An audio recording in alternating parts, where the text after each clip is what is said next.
Hi everyone, and welcome to video number 5 on the Blitz. And this video, ladies and gentlemen, it's all about the impact of the Blitz on people's morale.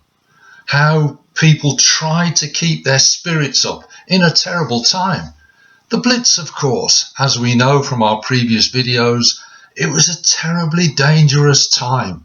People were risking death, serious injury. Also, there was a disruption to their daily lives. Gas, electricity, water supplies, all could be lost because of the bombing. Homelessness was a huge problem. Looting, people taking stuff from the shops. People suffered terrible sleeplessness. Their nights were broken. They had to go to the shelters. And of course, people saw terrible things which must have had an impact on their mental health. So the Blitz was a huge event in the lives of Londoners. But be careful. There is a myth, a lack of reality. The idea that everyone was happy, everyone was keeping their chin up, everyone was laughing and joking, the cheeky Cockney. That was not true. So be careful about that, ladies and gentlemen. The government were worried about public's morale. Well, of course they were. People were in danger. We can't look back now, because we know it all turned out all right, and say, oh, they must have been fine. That's not the case. We need to be clear about that, ladies and gentlemen. Now, in the first few weeks of the Blitz, there was indeed trouble even between the people of London themselves. Now, we could call this, really, we could say it was based on class. The rich people in the West End of London, hello there, yes, I'm rather rich, as opposed to the poorer Londoners down in the East End. East London versus West London. There was a conflict between the two groups. Thousands of East Enders, the poorer people, they walked west to West London for the safety of the underground stations. One of my favourite bands, as you know, The Jam, fantastic single many years ago, Going Underground. That's what the people of the East End wanted. They wanted to go underground for safety. But of course, many of the underground stations were in the richer areas. So when the poor people moved west, they encountered the rich Londoners out for the night, out for the evening. And there was bad feeling between the two groups. And indeed, on the 15th of September, a crowd of mainly poorer Londoners stormed the Savoy Hotel. Oh, hello, the Savoy, 5-star hotel, very, very posh. Of course it was. But they had a luxury underground shelter, and the poor Londoners thought it's not fair that the rich get access to this and we don't. So be careful. Right at the start of the Blitz, there was this conflict between poor and rich, West London versus East London. Now let's get my Warden's thing. Where's there? There we go. That's better. Get my W on.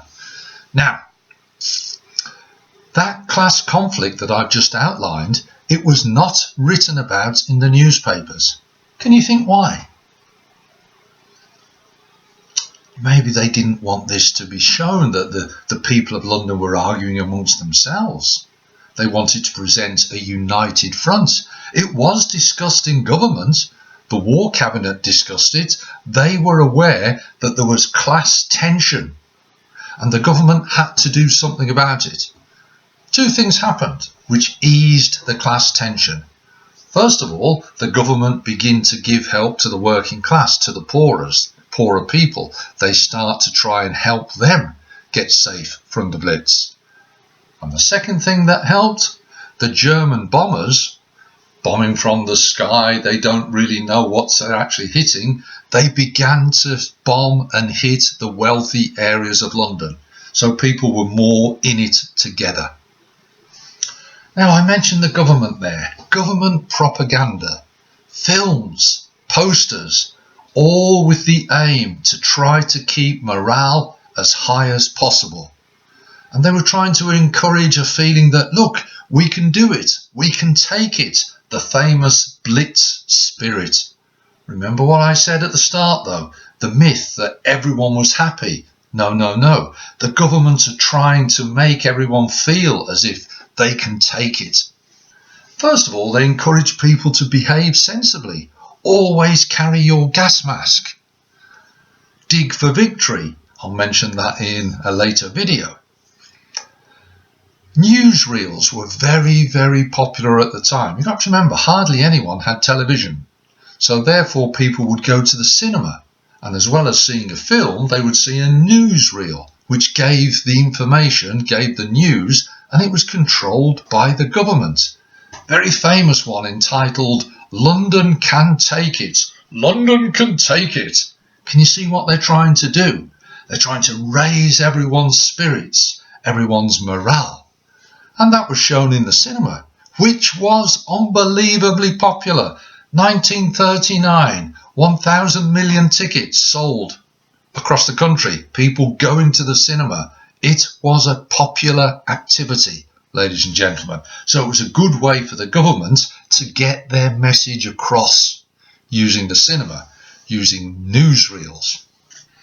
Now, when governments are trying to create an image of everyone can take it, they started to introduce censorship. The government official censor stopped some things being reported. Why would that be? Any ideas? Hopefully you're thinking, well, they didn't want to report bad news because they didn't want people's morale or spirits to fall or sink. So sometimes it wasn't reported in the newspapers at all, bad incidents, or it was reported in a very, very vague manner. For example, there were bombs in the underground. In Balham, 66 died. Sloane Square, 37 died. These were not reported. It's similar to the attacks from the rockets, the V1 and the V2. We've seen that they were not reported. It kept morale high, or tried to. But it could backfire, ladies and gentlemen, because it could lead to rumours. And these might spread. And then the rumours, instead of saying, oh, I heard there were 66 dead at Balham, they could spread and make things even worse. I heard there were 500 dead. Oh, I heard it was 600. So you've got to be careful. The government had to be careful about censorship, because sometimes controlling the truth created rumours which actually was worse than the truth. Transport. It was difficult getting to work. Of course, the bombs were causing damage and disruption. There's a very famous clip from a newsreel of a shop worker walking to work in the morning after the Blitz. The bomb has destroyed their shop, and instead of going in through the door, they literally walk in through the window because the glass has been blown out. They step in. So transport and getting to work was more difficult. How could they deal with that? Well, quite often they couldn't, because if you worked in London, then you were at risk of damage and disruption. You could possibly move out of London. That's one answer. And some offices of the Bank of England were evacuated, moved down to Hampshire. Some of the British gold reserves were sent to Canada for safekeeping. Hours were cut, the hours that the employees actually worked, because it gave them time to get shelter. But if you're cutting people's hours and the shops aren't open, profits, turnover, sales all begin to fall. So it hits the economy, and it could lead, and it did lead, to rationing, which obviously might impact people's morale because they can't get as much food. They can't get the wide variety of food. So the Blitz had a huge impact, and it did impact on people's morale. Now, in times of trouble like this, people looked to leisure activities to try and keep their morale up. Now, what was popular? Well, dance halls. Dance halls were popular, very popular. They kept open throughout the war. Okay, some of the new dances from America, the jitterbug. Jitterbug. I think there was a band called Wham, the jitterbug. No, stop that. No more singing. Terrible. But some of the dances were hugely popular. It gave people the chance to go out, meet other people and have a good time and forget about the problems of the Blitz, maybe for a few hours. Dance halls. The radio. Remember what I said earlier about the television? Not that many people had televisions, but the radios were hugely popular. One, as a means of getting the news, but also there were things like comedies on the radio to try and keep people's spirits, keep their morale high.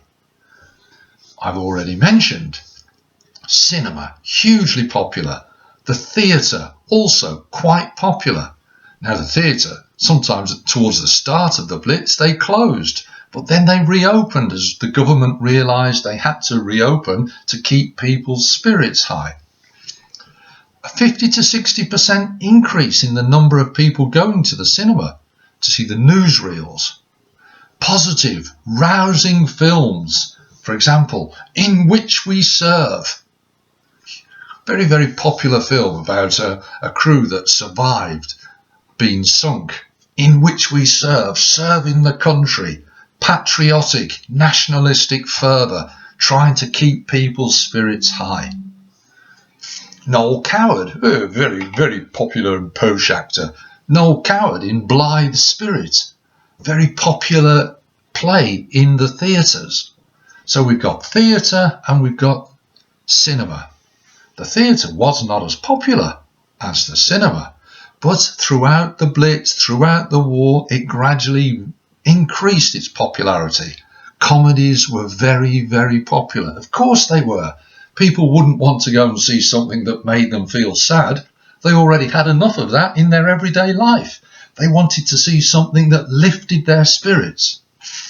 Talking of spirits, people went to the pub. Of course they did. The pub stayed open. You had to bring your own glass with you though. But once you got there, have a few drinks, singing, high spirits, trying to keep people's morale and spirits high. That was the whole approach during the Blitz. Another leisure activity, one of my favourite, football. Oh, sorry about that. Match of the day wasn't on. Of course not. Didn't start till about 1963, 1964, I think. Liverpool versus Arsenal was the first match ever shown on Match of the Day. What happened to football during World War II? Any ideas? Well, right at the start, obviously it was scrapped, start of the war. Professional football stopped. Many professional footballers went off and joined the services. But then it restarted because the government were aware that it gave people something to do. It was very popular. Of course, they had to limit the numbers going. In London, only 8,000 were allowed to go and watch a match. The rest of the country, slightly higher crowd was allowed, 16,000. Why do you think they limited the number? What do you think? Well, one, it's a bit more difficult to get there because of the transport difficulties. But two, they wouldn't want too many people congregated together in case the Blitz and the bombs came down and then you've got a huge number of people concentrated in an area. But football did continue as another way of trying to maintain morale, trying to keep spirits high. So there we have it, ladies and gentlemen. In this video, we've looked at what actually occurred during the Blitz as regards the impact on people's morale. Hopefully it'll be useful for you. Next video, we've seen that they tried to keep morale high. For the next video, who made all of these decisions? How?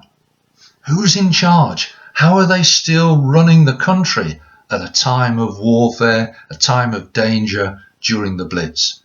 That's coming next. As ever, I hope it's been useful. All the best now. Speak to you soon. Bye for now.